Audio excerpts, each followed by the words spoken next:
The beginning of the company really started around 2001 when Quality Farm and Fleet went out of business. 2001 was kind of a scary time. Tim, Bob, and I saw an opportunity to start a new farm store chain. Scary time because having done it once, I knew what was going to be involved. To start, we had to start 3 stores because to be able to compete price-wise, you had to buy truckload quantities. And you had to have at least 3 stores to be able to split up a truckload.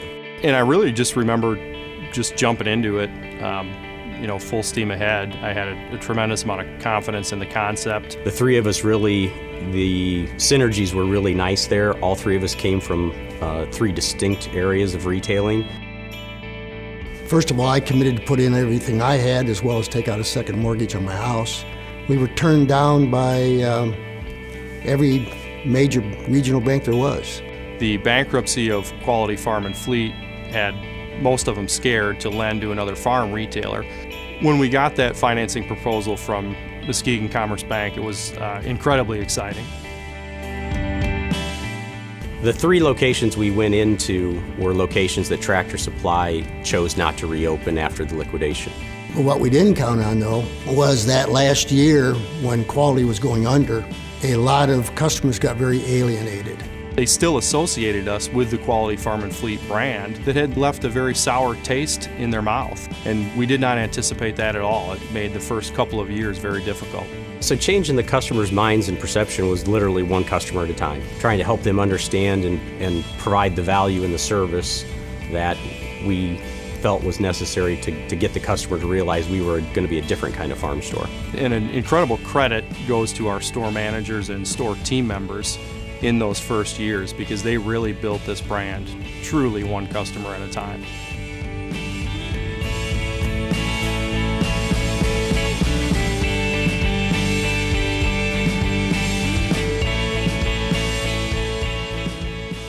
The Benton Harbor location was definitely a struggle for us right from the very beginning. We had rehired the existing team that was there and had selected a local person to help us manage the store.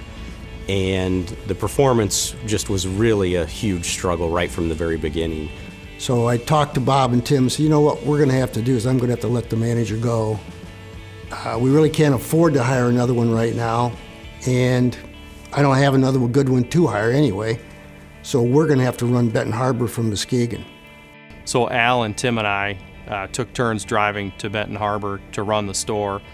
Tim and I would get up at 5 in the morning and leave Muskegon by 6 and open the store by 7:30 and work till 8 o'clock at night and then drive home. 2-day shifts, 3-day shifts of driving down and back every morning and every night, managing the store for several months. There was a really difficult time period. We were not making money. The days were long, and you worked in that store, and we just weren't very busy. So you really had to have a lot of strength and belief to get through those days. Working through the Benton Harbor store every day and seeing the customers, even though they were very limited customers when we were doing that at the time, talking to them, getting to know them, getting to understand what they needed was, again, reinforcing to the initial values that in mission statement that we had was providing exceptional service and exceptional value to the customer. We just had to do it one customer at a time there, and then through word of mouth and advertising, slowly, very slowly, built that up in that market. But what really saved us was I got a phone call from the gentleman who owned the Wayland building, which was another old Quality store. And he said, geez, you're opening some stores, how about coming and reopening mine? It's still sitting here closed. We knew that the location was great, but we simply didn't have the finances to do it. And he goes, well, what if I signed a line for you at the bank for $900,000? Could you open a store then? And I said, oh yeah, I can open a store. And the impact on Family Farm and Home is quite frankly, it probably saved our company. They came in, they loved the assortment, the service, the pricing. The success of the Wayland store definitely reaffirmed what our initial thoughts were: providing value, providing great customer service, providing all of the things that we initially anticipated was the right thing in the right location and the right opportunity for us to continue to grow the company. And we knew what we were doing was going to work. It was just going to take time to win everybody back in the first 3 stores. In 2003, we were just focused on winning customers one at a time, building the brand Family Farm and Home, trying to communicate to customers who we were and what we were going to provide for them. And we got to move into our first, quote, real office. I mean, it was pretty Spartan, but prior to that, we'd been in the basement of our house. Moving out of Al's basement into our first office that we shared with an insurance agency was exciting, but really the most exciting move, we moved out of the shared space with the insurance agency into a very nondescript building on Madison Street.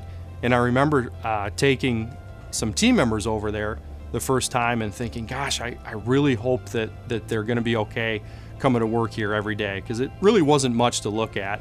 I was so shocked to see that they were just so excited to have an office that was their own. And that was pretty neat. That was fun.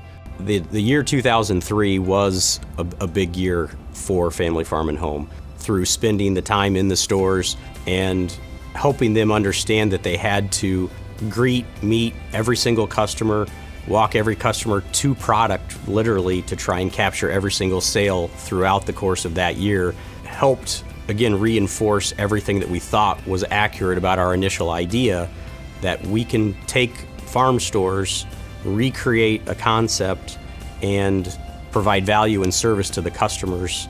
The product mix in the stores is a very unique product mix. You can get everything in the store someplace, but you can't get it all in one location unless you visit Family Farm and Home, and that was one of the driving factors behind us wanting to open farm stores. Alma and Peru both received us very well. We had exceptional grand openings. The Alma store jumped out to really strong sales, so both of those openings were very reassuring that we were headed in the right direction. And at that time, we were starting to get our hands around our assortment and our mix of products, and the sales would come with the added products. The Peru store came about when the local community actually approached us. Local community leaders and founders of the community came together and pooled their money to help us buy inventory to open that location. When we were contacted by the economic developer in Peru, Indiana, that did feel really good that someone would call us up and say, we want a Family Farm and Home in our town. Somebody wanted us that bad and liked our concept that much was something to be pretty proud of. Quality Farm and Fleet, I helped grow that to 114 stores, and never once had I had a community raise the funds for us to come and open a store in their market. So that was quite special and quite unique. When we got up to 6 stores, we're still a relatively unknown to many customers, and when you associate yourself with name brand products with the reputation, like a Purina, like a Husqvarna, like a Carhartt, then customers learn to trust you. They learn to know that not only are you going to provide exceptional service and great prices, but you're going to provide great products that you can stand behind. So when we first started, we had a lot of unnamed brand merchandise, and then when we start bringing in Husqvarna and Carhartt and Purina, those names are known by customers through the community. That really helped to set us apart from other companies. The closing of the Lafayette store was actually a pretty interesting story. So we were approached by a realtor about selling the building. Through some investigation of our own and talking to the realtor a little bit more, we actually found out that one of the 2 competitors in the market was trying to buy the building from us. So I talked to the banks. They were supportive of me exploring selling it. So I raised the price up as high as I thought I could possibly raise it, since I knew who was buying it. And sure enough, they bought it. At that point we made the decision, okay, this is the best thing for us. The store is 4 hours away. We're struggling there with being the 3rd farm store in the same market. The short-term decision to close Lafayette was difficult. It is a good market, it was a good market, it will still be a good market, and if we could get back into that market at some point in time, we probably would. We opened our Mason and Grand Rapids stores with the proceeds from the sale of Lafayette. As time went on, being a Michigan company was something we really focused on, and I think it was a great decision. Every now and then you've got a market where there isn't a building, and if you want to be in that market, your only choice is to build. The ground-up location in Gladwin really provided us a nice footprint. We would be in a market without any other farm store competition, and that's what we were really trying to do for the first 5-6 years. We could continue to learn, we could continue to provide value and service to the customers. There were probably twice as many markets in Michigan that we could now go into. A gentleman came to Michigan from out west and decided he was going to open up farm stores. He came into those two markets with the exact same product mix, the exact same assortment that he was used to having when he was running stores out in Montana. Well, northern Michigan's not exactly like Montana, and struggled from the very beginning. About 2 years after he opened them, he called me up and wanted to know if I wanted to buy his company, and I said, "No, I don't have a need. I'm doing fine down here." So about 6 months later, he called me again and said, "I'd really like you to come up here and take a look at buying the company." The owner of that business needed to exit, and we were basically able to take on his business with its existing debt capacity, so it wasn't really any cash out of our pocket. And at that time, we had really learned a lot. Darren was with Husqvarna. I talked to him about Gaylord and Charlevoix because he had been based up in Traverse City, and I told him, I said, I would buy these two stores, but only if you're willing to go up there and do the hard work of converting them from Bosman's, which is what they were, to Family Farm and Home Store.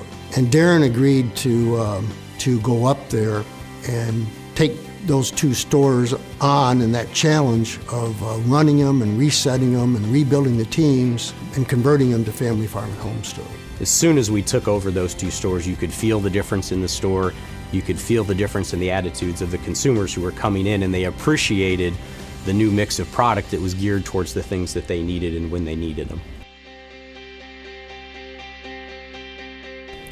In 2011, when we had the opportunity to open the store in Muskegon, it was exceptionally gratifying, really a great feeling of pride. That was a great year for us, the year that we opened the store in Muskegon, to have a store in our hometown finally. A lot of our people in our office hadn't got to one of our stores, or if they did, they were an hour away and they'd only get there occasionally. And we all had family and friends, and to hear how they go there now and buy all their dog food there, it's very nice. The opening of the Muskegon store was very exciting. It was our hometown. Very exciting time to be coming into our own community, having a store where you could finally go shop at your own store. And as you can see, as you look around this store, we were able to find some tremendous team members. In 2011, besides opening the store in Muskegon, we were able to purchase the Hume building in downtown Muskegon, which provided a long-term solution for our office space for a growing company. The location is right in downtown Muskegon. It's a beautiful building. We've expanded it twice already. The construction that went into renovating the top floor for us, something that makes you proud every day you walk in. You feel good about having your team members walk into that building every day, help them feel good about the job that they're going to do, that we're asking them to do every day. We were really proud to be a part of the downtown, and to be able to purchase such a historic building with so much character was really, really neat.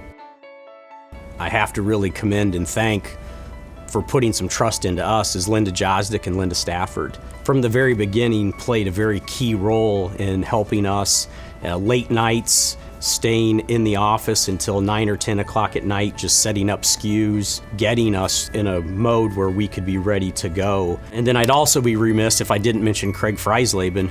When we were getting the company going, Craig literally volunteered. He heard we were starting. He came to my house and said, "I hear you're starting a new company. I want to work for you." I said, "Craig, I would love to have you, but I don't have any money. I can't pay you." He said, "I don't care. I'm coming to work for you. Whenever you can pay me, you can pay me."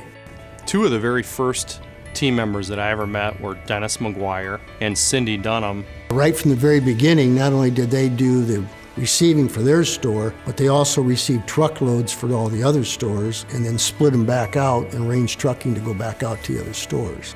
In today's world, if you reset a store, you send in a whole team of people to do that. Dennis did it by himself with his team nights while they operated the store. He did some amazing things for us, and he's now a district manager for us too.